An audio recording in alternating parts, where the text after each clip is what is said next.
Assalamualaikum warahmatullahi wabarakatuh. Ini adalah mata kuliah pengembangan aplikasi web full stack pertemuan kedua, yaitu mengenai pengenalan PHP. Mengenai diri saya, detailnya Anda dapat langsung cek ya di description box email saya. Mengenai riset saya, cek di Scopusnya dan juga di ResearchGate. As always, sebagai reminder ya, target kita adalah active learning. Jadi ekspektasinya level tertingginya adalah Anda harus praktek ya, jangan hanya membaca, mendengar, melihat ya, tapi harus praktek ya. Praktek dalam artian bukan praktek copy paste juga ya, dipraktekkan sendiri. Pengingat lagi bahwa hard skill is not enough ya, pastikan Anda juga mempraktekkan soft skill. Jika Anda mengikuti sesi via video conference Zoom, saya pastikan bahwa Anda akan melatih soft skill semaksimal mungkin. So, ini adalah pokok bahasan kita ya, karena memang ini adalah mengenai pengenalan PHP, jadi kita mulai dari level basic dulu, mulai dari apa itu PHP, instalasinya, bagaimana mengaktifkannya, kemudian pengujian hasil instalasi, kemudian beberapa konsep dasar mengenai PHP. Ya, untuk langkah operasional nanti kita melihat dari sudut pandang nanti secara keseluruhan mata kuliah pengembangan aplikasi web full stack ini seperti apa sebenarnya. Dan yang terakhir adalah hanya sebagai reminder mengenai variabel dan tipe data yang umumnya digunakan dalam bahasa pemrograman, tapi untuk kali ini kita spesifiknya ke PHP. Oke, PHP. PHP adalah server-side scripting language, jadi dia adalah bahasa pemrograman di sisi server ya. Untuk sintaks mirip dengan C, Java, dan Perl. Dia awal mulanya dikembangkan tahun 94 oleh Rasmus Lerdof ya. Kemudian sekarang dikelola oleh PHP Group. Ini websitenya. PHP adalah bahasa yang cross platform ya, cross platform dalam artian di sini free ya, free untuk operating system apapun.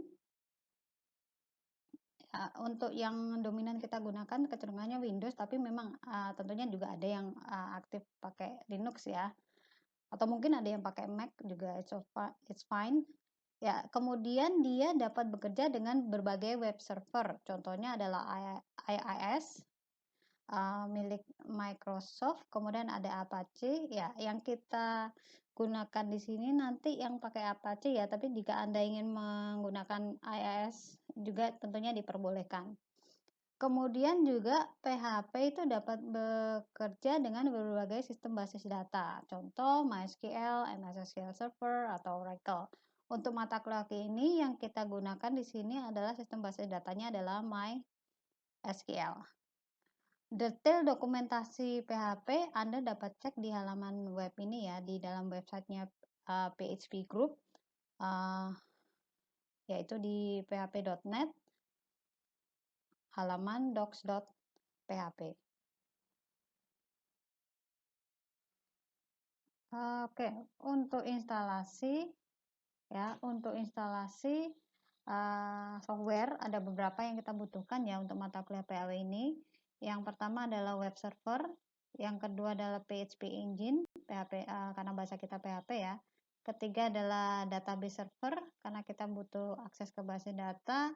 Keempat adalah text editor untuk membuat script programnya. Yang kelima adalah web browser untuk bukan hanya melihat hasilnya ya, tapi juga untuk melakukan beberapa modifikasi. Oke, untuk web browser is up to you, bebas ya, mau pakai Chrome, Firefox, Microsoft Edge, atau Internet Explorer, atau apapun itu, jadi bebas ya. Untuk itu, apalagi kita ini di sisi server side, so seharusnya tidak ada masalah tentang pemilihan web browser, kecuali waktu kita belajar sisi client side itu kan waktu belajar JavaScript atau waktu belajar XML itu kan kadang ada blocking masalah security di sisi web browsernya. Oke, untuk text editor ya ini bebas juga, tapi saya sarankan jangan yang berbasis visual ya, contohnya seperti Visual Studio, tapi karena baru belajar jadi usahakan pakai text editor yang murni ya, tapi bukan yang basic ya. Dalam artian di sini contohnya adalah misal pakai Notepad, Sublime, AVI atau yang lain-lain. Untuk database server atau server basis data seperti yang saya ungkapkan sebelumnya, untuk mata kuliah ini kita pakai MySQL ya. Cuma kadang nyebutnya MariaDB, ini developernya sama, tapi kita bisa menyebutnya sebagai MySQL. Kemudian untuk PHP engine-nya at least versi 7 ya.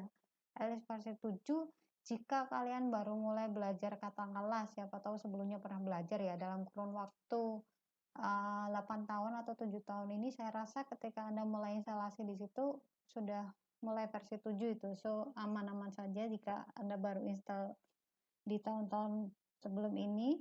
Untuk web server ya ini bebas juga sebenarnya, tapi yang saya pakai di sini adalah yang Apache ya. Anda boleh pakai server lain misalnya IIS. Untuk tiga software ini ya, untuk mempermudah Anda dapat memanfaatkan ini software package ya, SAM. Jika Anda install SAM, maka otomatis di dalamnya pasti ada web server Apache, kemudian PHP engine-nya juga pasti level 7, di atas level 7 ya, entah 7 dot berapa ya. Kemudian dia juga ada sistem base data MySQL. Oke, untuk instalasi detailnya cek dokumen workshop, ada di LMS ya, di psikologi, cek di folder workshop pertemuan 2 ya, filenya pertemuan 2 di bagian 1 itu ada mengenai instalasi software, dalam artian di sini adalah software SAM ya. Jadi ada contohnya, silakan dibaca dokumennya. Oke, sekedar informasi, SAM itu bukanlah satu-satunya software package ya untuk pengembangan aplikasi web. Ada pilihan yang lain, misal LAM atau WAM. So, it's up to you, Anda mau pakai SAM boleh, mau pakai LAM boleh, mau pakai WAM boleh, atau bahkan mau install semuanya terpisah juga boleh. Jika Anda punya curiosity yang tinggi ya, itu juga boleh. Intinya 5 software yang saya sebutkan tadi harus ada. Berikutnya, jika Anda menggunakan SAM, maka otomatis aplikasi untuk mengelola basis datanya itu adalah menggunakan PHP ya, pasti menggunakan PHP itu. Namun jika Anda merasa bahwa user interface-nya kurang nyaman seperti yang saya rasakan, jadi Anda juga bebas untuk menggunakan aplikasi lain yang dapat digunakan untuk mengolah MySQL ya. Dalam artian di sini contohnya Anda bisa menggunakan aplikasi lain, contohnya adalah MySQL Workbench atau SQL York. So it's up to you. Anda mau pakai tetap PHP boleh, mau install aplikasi terpisah juga boleh.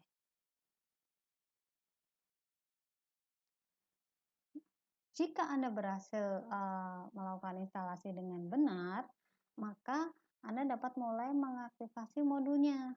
Oke, contoh di sini adalah hasil instalasi menggunakan SAM for Windows versi 7.3.8 ya. Jadi kalau Anda berhasil instalasi pasti akan ini bisa mengakses modul ini. Mengakses kontrol panel ya. Di dalam kontrol panel ada banyak modul ya. Untuk mata kuliah kita ini nanti kita pakai ini, pastikan modul 2 ini nyala. Ya, tapi biasanya by default dia otomatis nyala. Jadi ini kondisinya kan nyala ini. Apache-nya yaitu web server, MySQL-nya yaitu database server.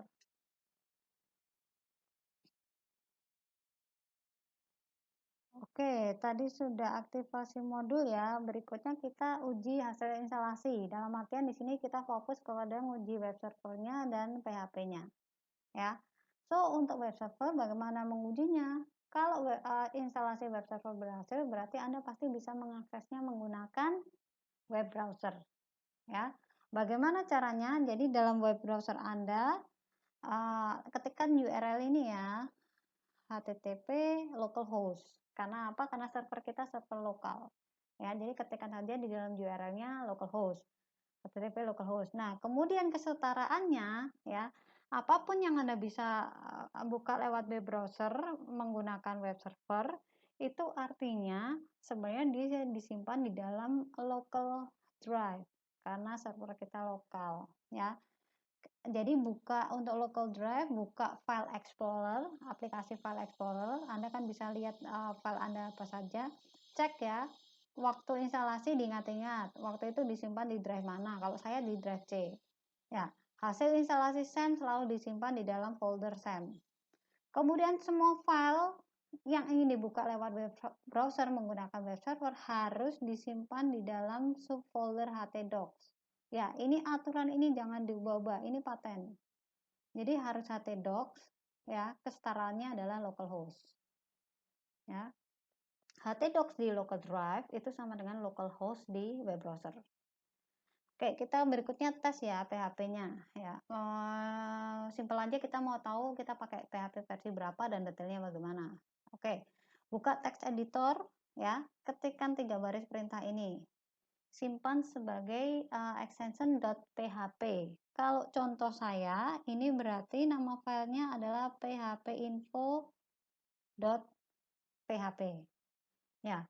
Kemudian saya simpan di dalam htdocs ya. Kalau seperti ini berarti saya simpan dalam htdocs tapi subfolder 2017, subfolder paw, subfolder week 02.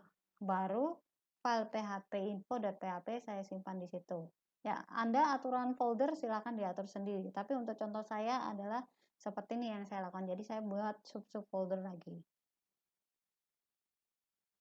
Ya, kalau Anda berhasil menyimpannya sesuai dengan aturan, kemudian dibuka bisa dibuka di web browser, maka akan muncul tampilan seperti ini. Anda tahu versinya, oh versi 7 titik sekian. Ya, sistem yang digunakan pakai apa? Ya, kapan itu versi dibuat? Compilernya apa dan seterusnya.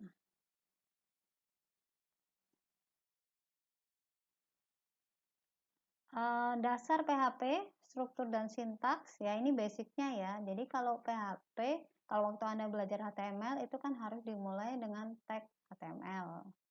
Ya, kalau PHP berarti juga pakai tag, ya, cuma agak sedikit berbeda dengan HTML ya, tapi tetap ada tag pembuka dan penutup.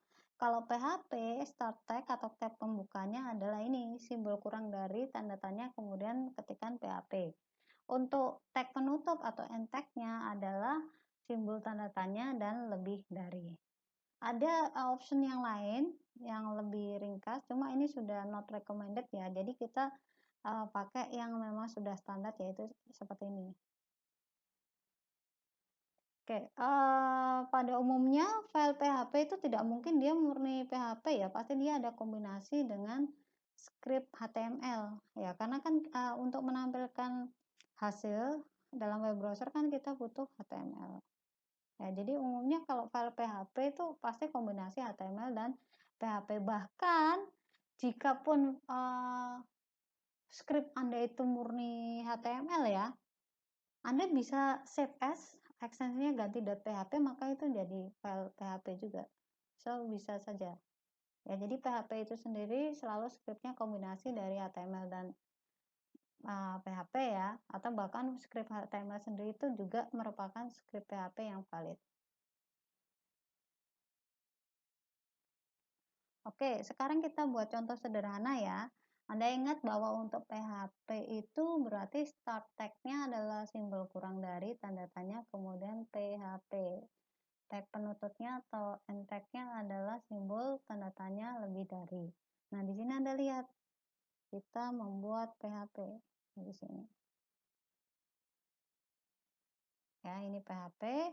Kemudian kita kombinasikan dengan HTML. Ini kan HTML ini. Ya. Jadi seperti yang saya bilang bahwa file PHP itu sendiri sebenarnya merupakan kombinasi script HTML dan PHP. Ini contoh sederhananya. Ya, save sebagai extension .php. Ya, pastikan ada di dalam subfolder htdocs. boleh disimpan di subfolder yang lain juga, di dalam htdoc, asal di dalam htdocs ya. Habis itu coba buka di dalam web browser, sesuaikan dengan posisinya di dalam local drive, dia ada di subfolder mana saja.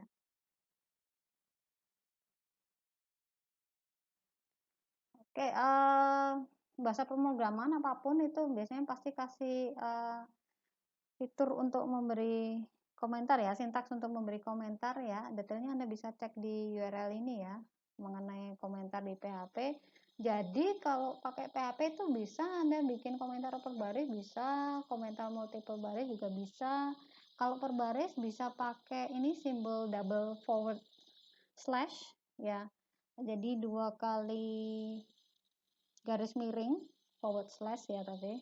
Slash itu kan ada forward, ada backward. Kalau yang ini forward karena ke depan, miringnya ke depan. Kalau miring yang atau miring ke kanan ya. Kalau miring ke kiri itu backward slash. Oke, atau Anda ingin membuat multiple baris juga bisa, pastikan dia di-append oleh simbol forward slash dan asterisk ya atau bintang ya, atau juga Anda bisa pakai untuk yang per baris pakai simbol hashtag atau kadang bilangnya dash atau crash atau apapun itu ya. Jadi karena kita membuat program itu kan biasanya dibiasakan untuk memberikan komentar ya, jadi bisa per baris, bisa multiple baris atau beberapa baris. Ini berikutnya adalah contoh ya, perbandingan seperti saya yang bilang bahwa file PHP itu selalu kombinasi antara HTML dan PHP kecenderungannya ya. Uh, Intinya Anda dibebaskan sebenarnya, asal stylenya itu kalau bisa konsisten ya. Jadi misal ada tipikal orang yang modelnya itu untuk memastikan bahwa uh, ketika dikombinasikan dengan HTML, dia adalah yang tipikal itu uh, dipisah. Jadi misal ini ya, contoh yang depan, ini kalau scriptnya PHP maka saya masukkan ke dalam tag PHP. Tapi untuk HTML, jadi dia ini masih HTML mandate. Jadi untuk HTML saya tidak perlu mengkonversinya ke dalam PHP, biarkan HTML saja. Jadi kalau PHP baru saya panggil lagi, kalau HTML ya biarkan. Kalau PHP baru saya panggil lagi tagnya. Nah, ada juga yang modelnya tipikalnya adalah sudah PHP minded. Jadi dalam artian di sini dia itu langsung fokus bahwa semua script saya akan saya PHP-kan. Jika dia bukan PHP dalam arti ini, jika HTML maka akan dikonversi menjadi PHP ya. Tetap HTML tapi dikonversi scriptnya ke dalam PHP. Bagaimana caranya ini misal? Ya, jadi contoh yang 1 dan 2 ini hasilnya sama ya, tapi stylenya beda. Kalau yang pertama itu mau nggak mau Anda pasti butuh banyak manggil tag PHP atau elemen PHP. Kalau yang kedua, dia ini mindsetnya sudah PHP minded ya. So, Anda cek, kalau ini kan jelas PHP. Ya. Nah, di sini kan HTML. Nah, tapi daripada dia berulang kali manggil PHP dan lain-lain, HTML-nya itu di PHP-kan jadi pakai echo. Pakai perintah echo.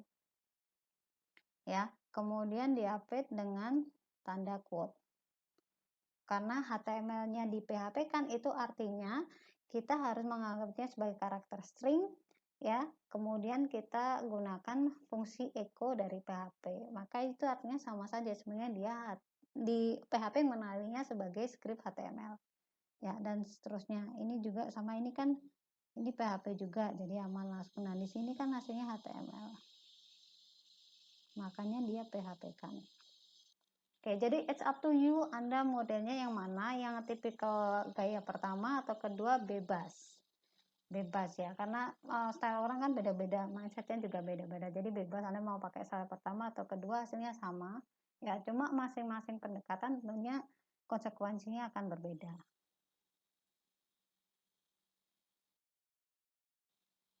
Oke, berikutnya detail ya. Tadi kita sudah kasih contoh penggunaan echo ya.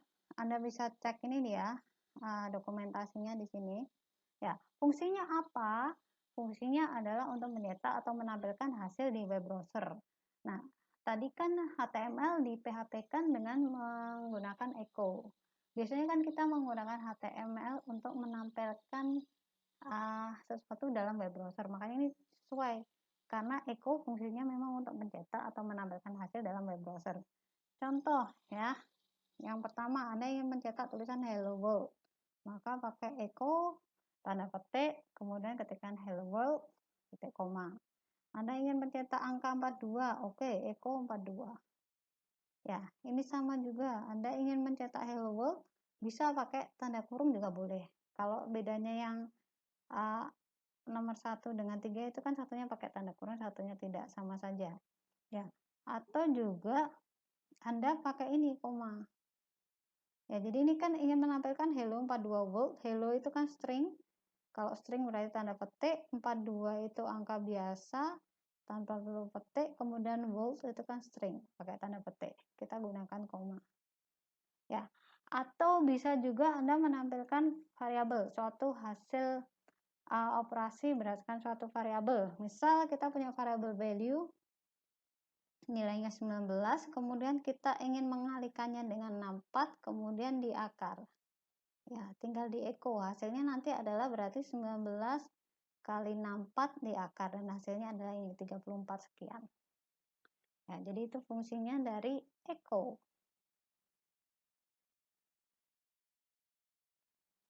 Oke, challenge 1 ya. Sekarang kita coba praktek ya. Challenge 1 ya. Challenge 1.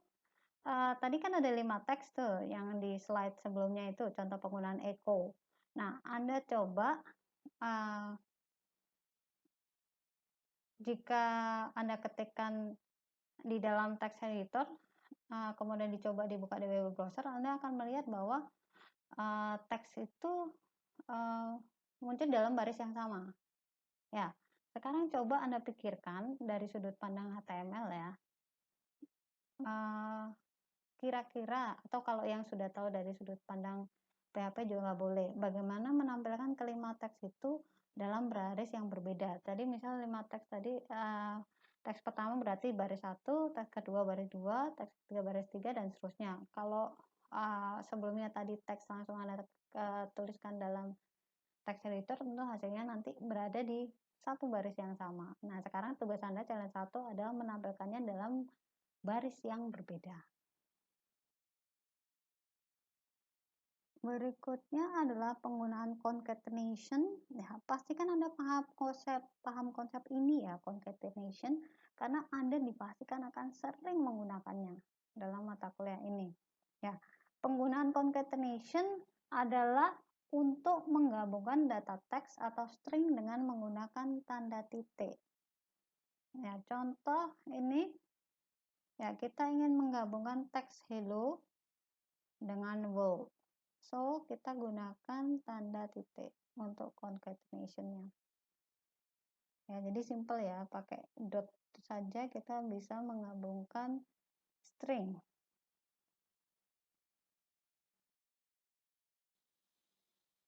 Oke, untuk challenge 2 sekarang coba lagi ya, praktekkan sebisa Anda. Coba modifikasi hasil dari challenge 1. Coba modifikasi hasil dari challenge 1 dengan cara tetap ya luarannya seperti challenge 1, tapi sekarang kita coba pakai operasi concatenation. Bagaimana sih? Apakah ada efek? Bagaimana caranya? Hasilnya harus sama ya dengan challenge 1. Dicoba sebisa Anda bagaimana. Ya, nanti kita diskusi waktu meeting via video conference Zoom.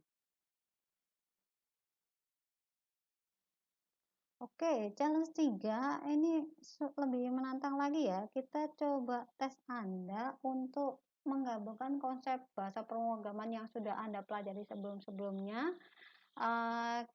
Kita coba konversi dikit ke dalam sintaks PHP, habis itu digabungkan dengan konsep HTML. Ya, so ini challenge-nya adalah Anda membuat tabel perkalian. Ya, kalau membuat tabel masih ingat ya bagaimana caranya membuat tabel menggunakan HTML. Nah, tanpa bahasa pemrograman PHP, maka kalau Anda membuat tabel seperti ini, yaitu tabel perkalian 12 kali 12, dipastikan bahwa Anda harus membuat sebanyak 13 baris. Nah, kemudian juga membuat 13 kolom. Ya, secara manual dengan masukkan angka juga manual. Angka perkaliannya juga manual.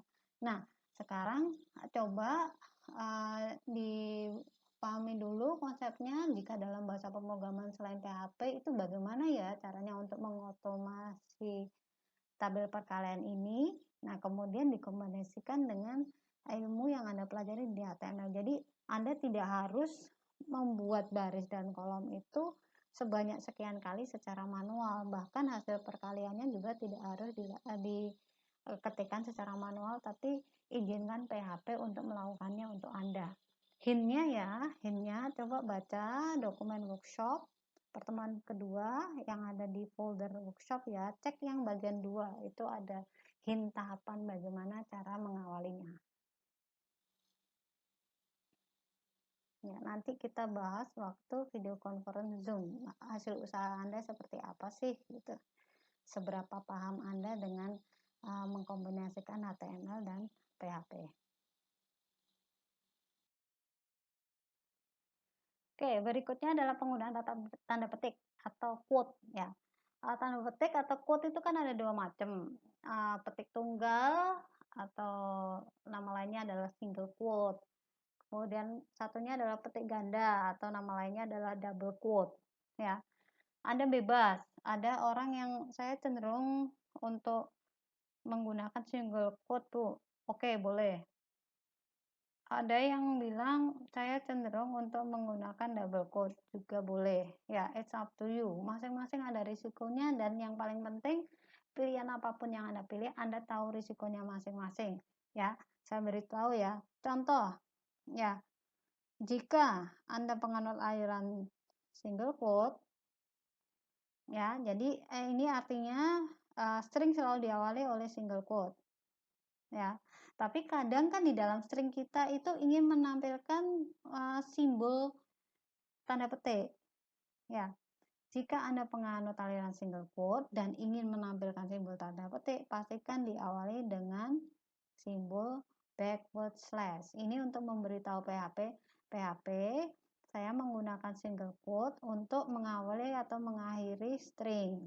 Ya, tapi ketika saya perlu menampilkan karakter tanda petik dalam string saya, maka saya akan awali dengan backward slash. Jadi kalau seperti itu ya tolong diartikan bahwa dia itu murni karakter single quote, bukan mengawali atau mengakhiri string. Ya, jika Anda single quote ya, kemudian di dalamnya butuh double quote, contohnya ini kan CSS nih. Nilai atributnya adalah heading diapit oleh tanda petik double, so it's aman. Anda nggak perlu ngedit apa-apa, ya aman. Karena PHP-nya tahu bahwa oh dia untuk mengawali mengakhiri string pakai single quote kok, berarti kalau di dalamnya ada double quote berarti memang perlu saya lakukan sesuatu sesuai dengan instruksi yang ada di dalam string. Oke, itu untuk single quote ya. Untuk yang double quote, ya berarti string Anda diawali dan diakhiri oleh double quote. Untuk ini, ya jika di dalamnya Anda perlu karakter tanda petik tunggal, aman. Tidak perlu ada karakter tambahan atau simbol tambahan yang perlu ditambahkan di sini karena PHP menyadari bahwa oh dia itu awal dan akhir string pakai double quote. Nah, cuma untuk yang double quote, ya kadang kan kasusnya seperti ini yang CSS ini kan kita perlu double quote untuk nilai atribut ya, tapi kan karena PHP tahunya bahwa double quote itu mengawali mengakhiri string, jadi pastikan diawali dengan simbol backward slash. Oke, itu risiko masing-masing ya, aliran Anda yang mana, single quote atau double quote. Nah, cuma hati-hati bagi yang aliran single quote ya. PHP itu kalau dalam single quote itu dia tidak diproses ya. Diproses dalam artian di sini misal dia sebagai variabel, PHP tidak akan memprosesnya sebagaimana mestinya. Kalau dia diletakkan di dalam single quote. Contoh ya, misal kita punya dua variabel X dan Y. X nilainya 3, Y nilainya 7. Kalau Anda pakai meletakkannya dalam single quote, maka di sini X dan Y akan murni dianggap sebagai X dan Y. Ya, benar-benar dicetak murni sesuai yang Anda tuliskan dalam tanda petik itu ekonya minta apa ya, dia tidak ada proses. PHP tidak mengenali bahwa dolar X itu sebenarnya 3 dan dolar Y sebenarnya 7. Nah, cuma kalau Anda pakai double quote, dia otomatis diproses. Ini kan kita bilang kita pakai double quote, kita bilang dolar X, dolar Y. Nah, ini otomatis tampilnya beda. Ya, dia PHP mengenali bahwa dolar X itu bukan dolar X itu sebenarnya 3, diproses oleh PHP. Dolar Y itu sebenarnya 7. Jadi diproses di ekonya nanti bukan yang muncul dolar X dan dolar Y, tapi 3 dan 7. Oke, ini adalah gambaran langkah operasional ya. Nanti di mata kuliah PAW kita itu seperti apa. Ya, so di sini nanti Anda mengaksesnya semua lewat web browser ya. Entah Anda sebagai sisi klien atau server, kita melihatnya dari sisi web browser ya. Kemudian apapun yang Anda lakukan via web browser nanti instruksinya akan dikirim ke server. Server di sini siapa saja ya. Pertama ya. Jadi perintah yang Anda kirimkan ya atau tentukan lewat web browser itu servernya akan mencari halaman berdasarkan perintah yang Anda berikan. Ya. Kemudian misal halamannya ketahuan, oh halaman ini ternyata disimpan di dalam file hello.php ya.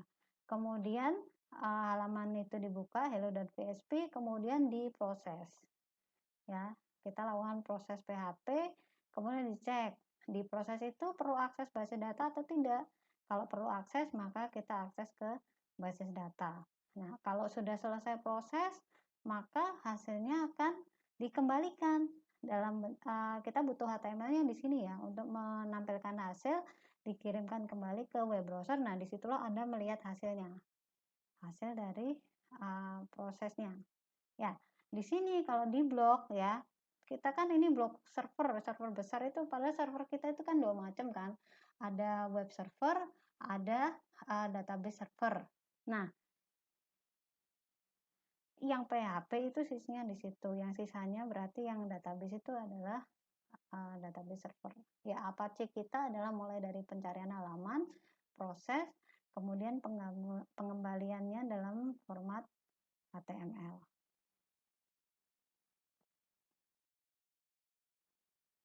Oke, recap ya. Recap dalam artian pembeda utama PHP dengan yang lain ya. Sebenarnya mirip-mirip antar bahasa pemrograman ya. Pasti kan ada variabel, kemudian ada tipe data. Cuma tiap bahasa pemrograman itu kan memiliki ciri khas masing-masing ya. Detailnya Anda cek di ini ya, di link ini ya. Nah, untuk PHP itu penamaan file ada aturannya, seperti halnya bahasa pemrograman yang lain kan punya aturan masing-masing.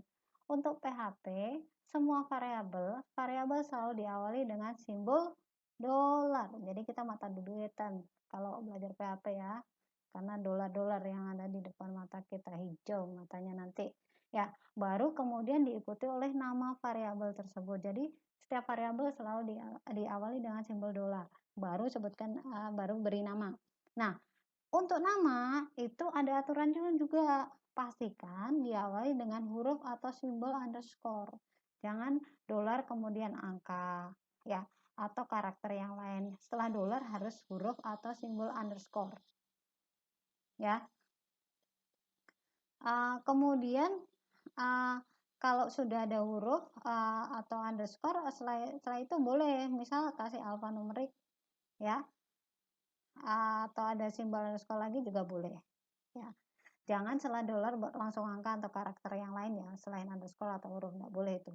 Kemudian nama variabel dalam PHP adalah case sensitive, jadi huruf besar huruf kecil itu pengaruh sekali, jadi hati-hati. Konsisten cara pembuatan nama, misal ada yang tipikal full lowercase, semuanya lowercase, ada yang full uppercase ya, ada yang kombinasi lowercase uppercase, ada yang kombinasi underscore dengan lowercase atau apa terserah ya, it's up to you. Masing-masing punya style, jadi Anda bebas menerapkan style Anda, asal jangan dilanggar. Diawali harus dengan dolar dan setengah dolar itu harus huruf atau simbol underscore.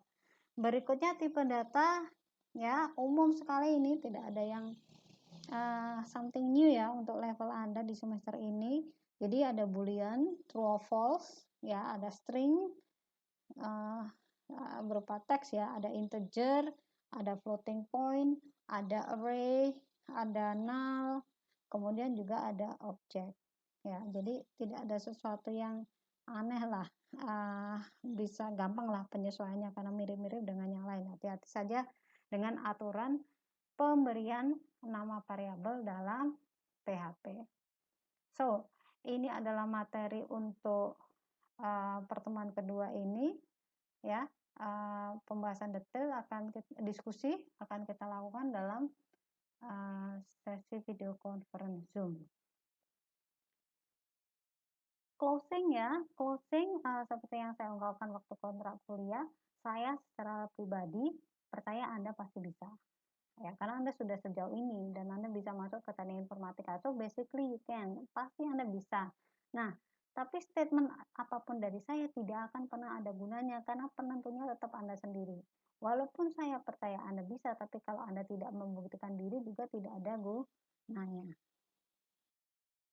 Akhir, ya masalah pasti ada, don't worry, itu memang fitrah kita di dunia ini ya pasti penuh dengan masalah ya, tapi juga harus diingat bahwa selalu ada yang bisa kita syukuri.